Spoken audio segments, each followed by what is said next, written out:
The news canvas देख रहे हैं आप। मैं हूं आपके साथ उमंग माथुर। आपको बता दें कि इस समय हम जवाहर कला केंद्र में खड़े हैं, जहां पर नारी शक्ति वंदन को लेकर और अंतर्राष्ट्रीय महिला दिवस को लेकर एक प्रोग्राम का आयोजन यहां पर किया जा रहा है। कुछ देर पहले यहां से मैथिली ठाकुर भी होकर गई हैं और सबसे बड़ी बात यह है कि मैथिली ठाकुर से मिलने, उनको सुनने, उनसे बात करने के लिए और नारी शक्ति वंदन के इस कार्यक्रम में शामिल होने के लिए गीता बाल संस्कार से ये कुछ छोटे छोटे बच्चे भी यहाँ पर आए हुए हैं।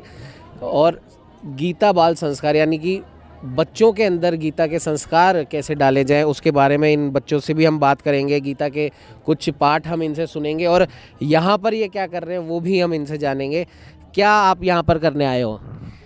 हम यहाँ पर स्टॉल लगाने आए हैं। अलग अलग हमने गेम्स लगाए हैं गीता से रिलेटेड, और जो भगवान से रिलेटेड हमारे अलग अलग गेम्स की स्टॉल्स लगाई है हमने। कौन कौन से गेम है बेटा यहाँ पे?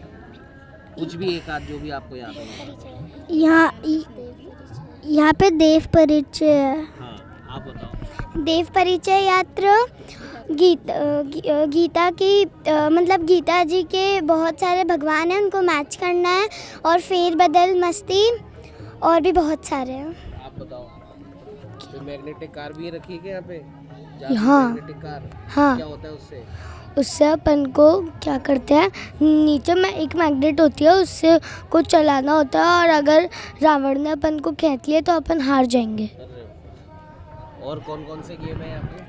यहाँ पे काफ़ी सारे गेम हैं, जैसे जादुई कार की मैग्नेट यात्रा है, ध्यान की डोर है, गीता की प्रश्नोत्तरी है, ऐसे अन्य गेम रखे हैं। सभी गीता से रिलेटेड ही गेम्स हैं।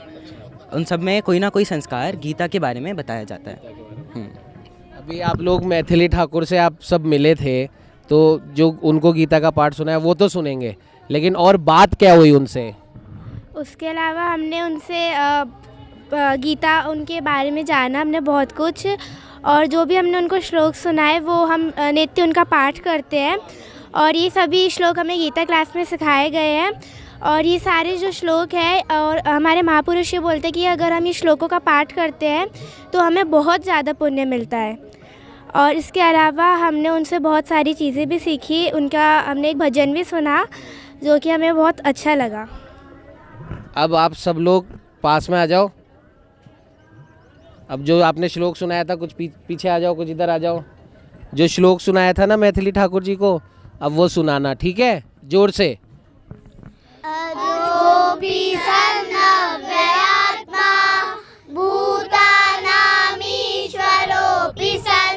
प्रकृतिं स्वामधिष्ठाय सम्भवाम्यात्ममायया यदा यदा हि धर्मस्य ग्लानिर्भवति भारत अभ्युत्थानमधर्मस्य तदात्मानं सृजाम्यहम् परित्राणाय साधूनां विनाशाय च दुष्कृताम् धर्म संस्थापनार्थाय संभवामि युगे युगे जन्म कर्म च मे दिव्य मेवम्यो वेत्ति तत्त्वतः त्यक्त्वा देह पुनर्जन्म नैति मामेति सोऽर्जुन वीतराग भयक्रोधा मन्मया मामुपाश्रितः बहवो ज्ञान तपसा पूता मद्भावमागतः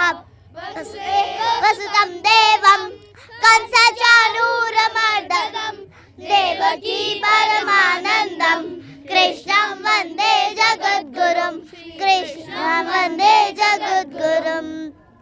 अब आपने श्लोक तो सुना दिया। अब ये जो 5 श्लोक जो आपने सुनाया, इसका मतलब कौन बताएगा? अच्छा, बताओ।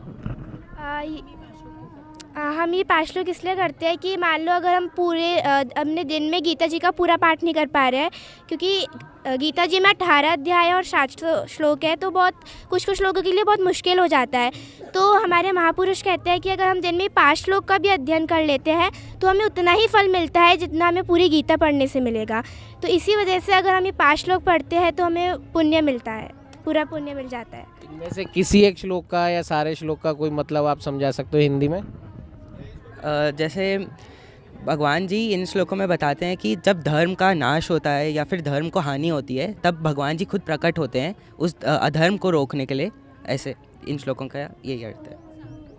इसमें जो लास्ट श्लोक है वीत राग में, उसमें भगवान ने कहा है वीत राग भय क्रोध से सर्वथा रहित मुझ में तल्लीन, जो भगवान में आश्रित होता है वो भक्त भगवान के स्वरूप को बहुत जल्दी प्राप्त हो जाता है, भगवान उनका सारे कष्ट हर लेते हैं।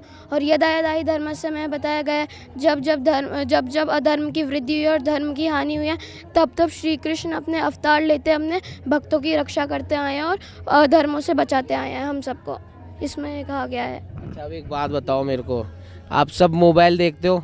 नहीं है, गीता क्लास के मोबाइल नहीं देखते? तो जो बच्चे मोबाइल देखते हो उनको क्या बोलना चाहोगे? मतलब जो मोबाइल होता है, अब ऐसा होता है कि जो मोबाइल होता है उसको हमने कहा कि हम 5 मिनट देखेंगे, पर 5 मिनट से हमको पता ही नहीं चलता कि कब 1 घंटा हो जाता है, 2 घंटा हो जाता है, हम उसे लेके ही बैठ जाते हैं। इससे जैसे हम पढ़ाई कर रहे हैं तो ये डिस्ट्रैक्शन टाइप हो जाता है हमारे लिए कि हम पढ़ाई कर रहे हैं कि मन कर जाता है कि मोबाइल टीवी देख लें 5 मिनट, अब 5 मिनट 1 घंटा बन जाता है। फिर हमारा जो गोल होता है ना कि हमको पढ़ाई करनी है, वो हम कर ही नहीं पाते उनके। और आप क्या बोलना चाहोगे जो बच्चे खाते समय भी मोबाइल देखते हैं, लेटते समय भी मोबाइल देखते हैं? जो खाते समय मोबाइल देखते हैं उन्हें पता ही नहीं चलता वो क्या खा रहे हैं, वो कुछ भी खा लेते हैं। जैसे मेरी एक फ्रेंड है, उसकी मम्मी उसे करेले की सब्जी खिला रही थी, उसे फ़ोन देखते समय पता ही नहीं चला कब उसने वो खा ली। तो और अच्छी बात हुई ना, पर टेस्ट नहीं आता उसका, और उसके साथ में जो वाइब्रेशंस होती है वो भी नहीं पता चलती। तो आपने देखा ये छोटे छोटे बच्चे हैं और गीता बाल संस्कार के ये बच्चे हैं, और साफ तौर पर जैसा कि आपने इन्हें सुना, 5 लोग इन्होंने सुना, उन 5 लोगों का सार भी इन्होंने बताया। साथ ही साथ इन्होंने बचपन से लेके बड़े होने तक कैसे जीवन को जिया जाए उसके बारे में भी बताया। और अगर आपको भी अपने बच्चों को इन बच्चों की तरह गीता की शिक्षा देनी है, गीता के संस्कार इनमें डालने, तो आप भी प्रत्येक रविवार दोपहर 12 से 2 बजे तक, और 3 साल या उससे बड़ा होना चाहिए, निःशुल्क ये शिक्षा दी जाती है। बहुत अच्छी बात है। और छोटे छोटे बच्चे ये भी आपको बता रहे हैं कि मोबाइल देखने से क्या हानि हो सकती है।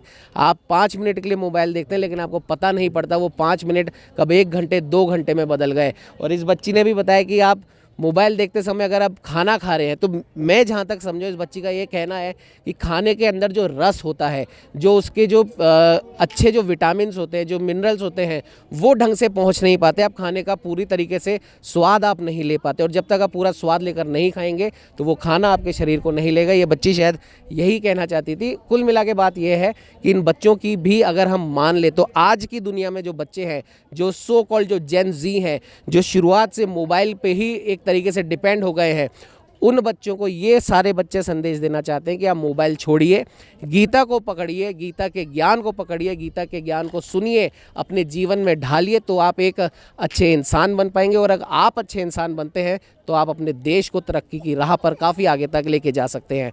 सहयोगी कैमरामैन अजय के साथ उमंग माथुर, द न्यूज़ कैनवास।